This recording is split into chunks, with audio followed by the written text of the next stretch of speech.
Hello， 大家好，欢迎收看《一件军外套》，每周跟您军事外交 talk， 我是向正维。这是三立新闻全新开设的节目，希望能够浅显易懂的方式呢，让大家了解艰涩的军事跟外交话题，还有我们的采访秘辛。那今天第一集的内容要来跟大家聊聊美国制造行不行？美国总统川普对全球寄出了关税，他不仅是要消弭贸易逆差，他还能够希望吸引制造业回流。但说真的，要让制造业回流到美国，有这么简单吗？那我前阵子呢去了美国的德州跟加州采访，我就发现有几个挑战必须要克服，而且很多跟人有关。第一个是劳动力人口实在不太好找，很多美国人他们喜欢坐在办公室里面，他们喜欢做的是自媒体啊，比如说金融产业啊，他们不喜欢做劳动力很高的工作。那这些工作呢，就必须要仰赖大量的外来人口。第二部分是他们的人事成本很高，你知道吗？在德州，他们平均年薪是120万到150万台币，而且雇主呢还必须负担他们本薪1.5倍的各项费用，包括了保险费。第三个也是跟人有关，就是很多人有刻板印象说美国人好像比较懒，比较难管，好像比较说不动。但其实我在现场并没有发现这样的问题，美国人还是很勤奋的。但问题是，他们跟台湾不一样，他们很重视工作还有休息之间的平衡。那这跟亚洲的工作文化就非常的不一样。第四点，他们的环保法规比较严格，因此去美国设厂的话，你必须经过比较长时间的审核，你也需要有比较多的资金。所以综合以上，你就会发现说，要去美国设厂，除了你的心态上要改变，让你自己变成一个美国企业之外，你还要注意一个事情，就是你的口袋够不够深。那如果你今天做的是传统制造业，你的利润本身就不高，你说实在，你要去美国设厂就比较困难。但如果今天做的是高科技产业的话，那机会就比较大了。前阵子呢，台湾的矽晶圆制造大厂环球晶圆 Global Wafers 就在德州北部一个叫做谢尔曼的城市开启了他们的新厂。我们当时到德州独家采访的这个过程，让大家感受一下现场的气氛。I am very pleased to announce that Global Wafers' intention to expand our current U.S. investment by another $4 billion to reach. 哇，听到这段，你看全场嗨到全部站起来了，因为他们是在现行的35亿美金投资之外，再加码40亿美金，总共来到75亿美元的这个规模。那你知道吗？这个厂房非常的大，我们都号称说好像可以在里面跑马拉松。而且呢，他们制造的是最先进的12寸的矽晶圆。好，这边可能会有多观众跟我一开始的时候一样，不知道什么是矽晶圆，那矽晶圆跟晶片又有什么不一样？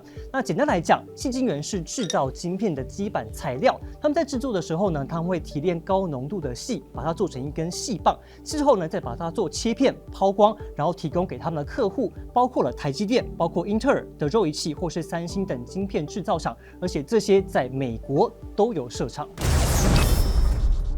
我们今天非常开心能够有机会跟环球晶圆美国的总经理 Mark England 来对谈。Hello, Mark. Hello, hi.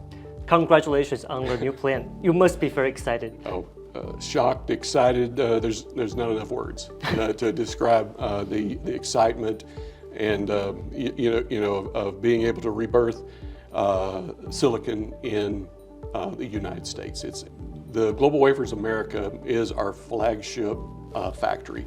So all best practices, all advanced node end applications is what this factory will be able to serve. So we're also looking at the only advanced node silicon wafer operation in the U.S.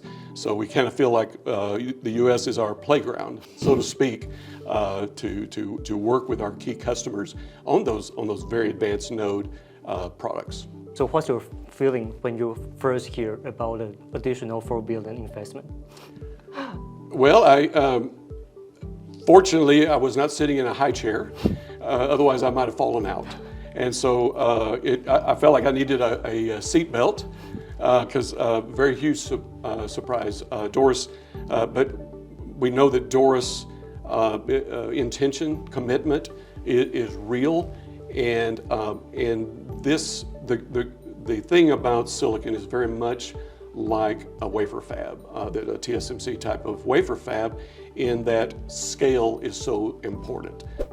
好，为什么这件事情这么重要？因为是在川普总统就任之后，台湾投资美国最具体的成果。你知道吗？我在德州的时候听到很多台湾厂商有意愿到美国去设厂，但他们现在做的事情呢，是设立办公室，或者是买来土地，但是还没有要盖厂。他们现在都还在观望，看看台湾跟美国在关税谈判上面会谈出一个什么样的结果。因此，环球晶圆这一次的盛大开幕，可以说是台湾投资美国最具体的一个案例。第二点来讲的话，这个事情发生在德州，你知道吗？德州是红州，也就是共和党的大本营。那我们希望能够透过这件事情，让美国了解台湾跟美国携手合作的这个企图心，还有我们释出的这个善意。第三点还非常重要，这是美国20年来第一座最先进的矽晶圆制造厂，而且呢，它可以弥补美国半导体的供应链，来弥补它过去的不足，而且也可以被称为是一种安全的保障。当然，很多台湾民众就会说了，你看台积电也去美国设厂，去加码投资，现在供应链也跟着去美国了，那台湾不就失去矽盾的保护了吗？我们接下来有一个独家的访问，希望能够给你不同的观点。好，我们今天很开心呢，在借这个机会跟美国在台协会处长谷立言来聊。Hello, Director. Hi, nice to see you. Yeah, nice to see you in Texas. Yeah, it's welcome wonderful. to the United States. Yeah, it's wonderful. I still remember in our last interview, you mentioned the U.S. reindustrialization. So, what key role does GlobalWafers' new plan play and become an example? Yeah, I think actually we're very excited about GlobalWafers' announcement today.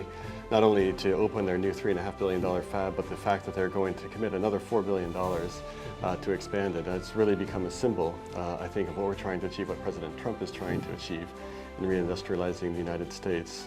I just came from Washington, where we had the Select USA Summit, and in the opening ceremony, they had a panel of the three companies that really encapsulate what we're trying to achieve in the reindustrialization of the United States.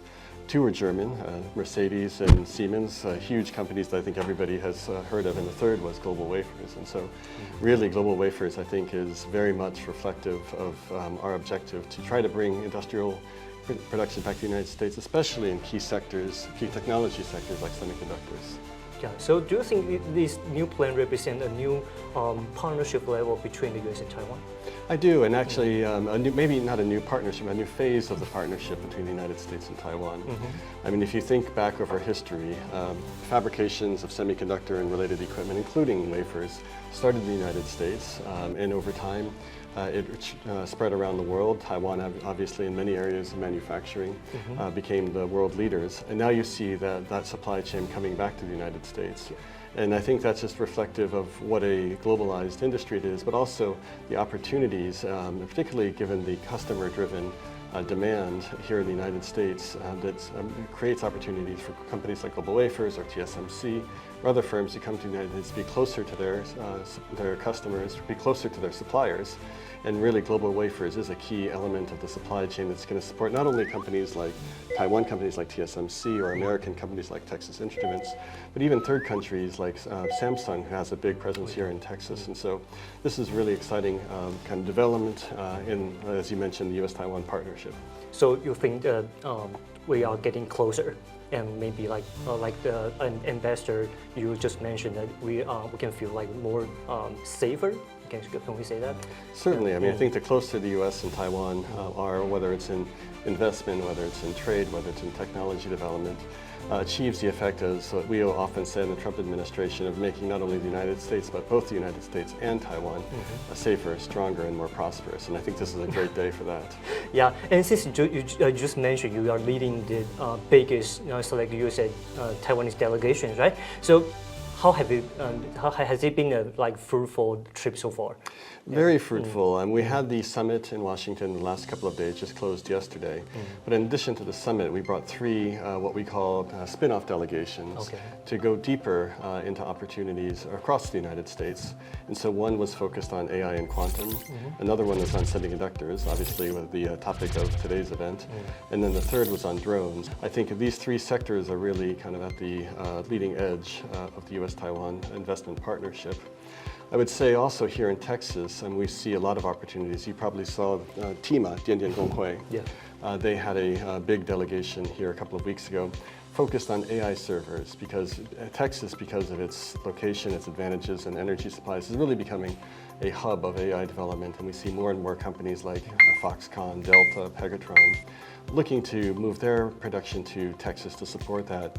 And so you're seeing a cluster, a kind of dynamic between Texas to the east and Arizona to the west in these two key sectors, AI and AI servers, and semiconductors. And we'll expect to see more and more Taiwan companies coming in to support the development of these two supply chains. But the other exciting thing about our delegation, we had 138 companies, over 180 people on the Taiwan delegation. Is it the biggest delegation in history? Well, not in, maybe not in quantity because they have different numbers over time, but definitely in quality. And the companies that are here looking for serious investments, looking for new opportunities. I think we've had this Select USA for a number of years, and I think companies, as they've come year by year, they've been able to focus more on exactly the sectors, exactly the locations that they'd like to invest.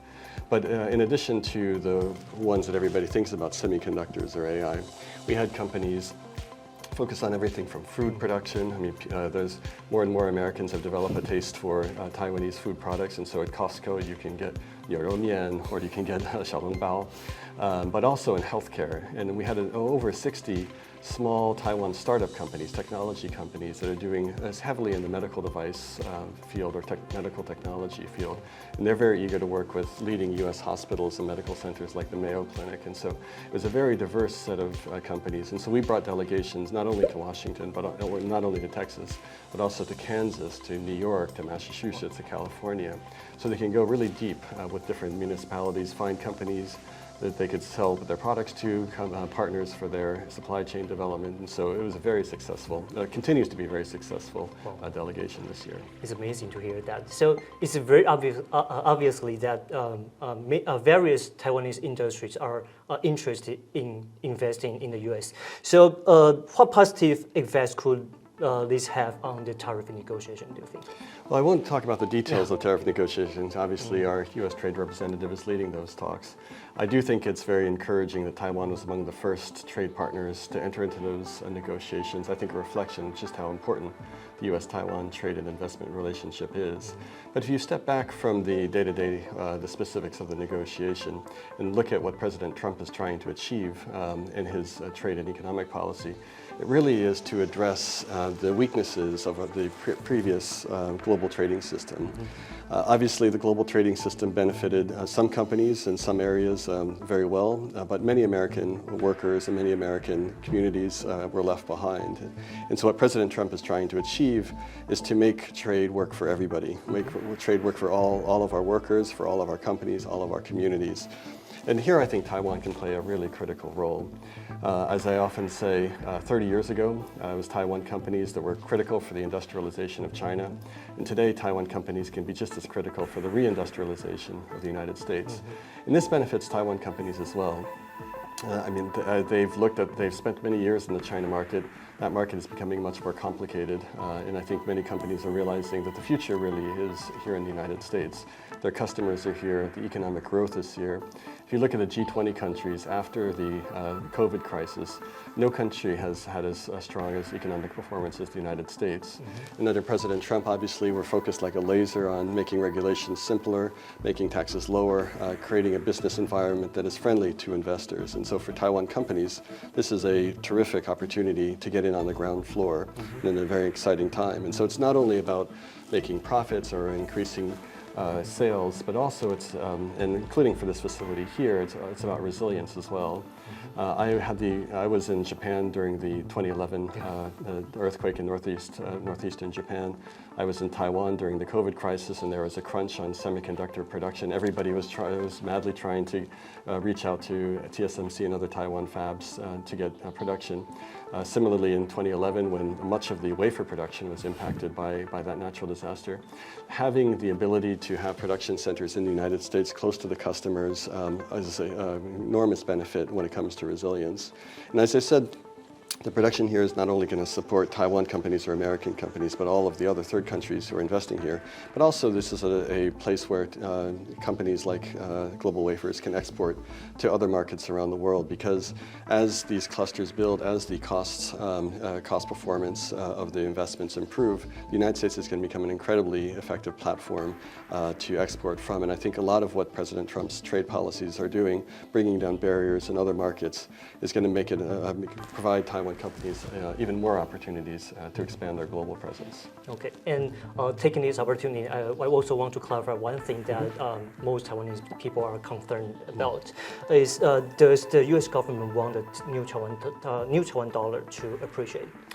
Anything about currencies, I'd refer you to the Department of Treasury. Really don't comment on currency movements. But that said, I would be very clear that we do look forward to more investment from Taiwan, more collaboration from Taiwan. I think there's many areas where the longer term, stepping aside from trade negotiations or currency movements, where we see the U.S.-Taiwan partnership moving to a next level.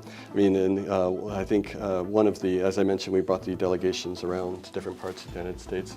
One of the areas we focused on were matching Taiwan companies with what we call the microelectronic commons hubs in different parts of the United States. And this is an effort led by the federal government to work with local governments, universities, companies to develop new technologies and across various fields, from quantum to photonics to space technologies.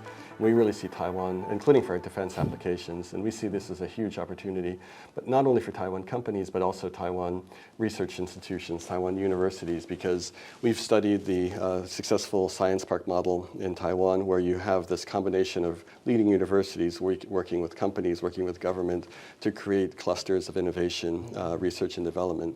And that's exactly what the United States is doing. And so we want to see even more partnerships, not only with company to company, but university to university, research labs to research labs. And so hopefully this week's events, this week's engagements are going to be able to add new momentum into that partnership. Yeah, that's so great. Thank you so much Thanks for so your much. time. Yeah, and great see to you see in you. Taiwan And, yeah, I again. look forward to seeing you back in Taipei. Thank you. All right. Appreciate it. Take care. Thank you. Thanks for your time.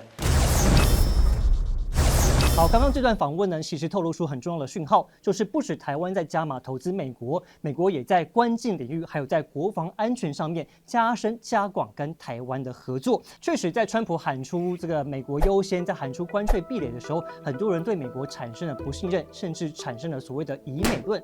但是听完刚刚这段访问，那看到美国在背后的运作，你是不是开始有一些不同的想法呢？欢迎在我们节目下方留言，告诉我们你的观点哦。好，以上就是这一集的一件军外套，欢迎大家多多帮我们分享、按赞，我们下一集再见喽，拜拜。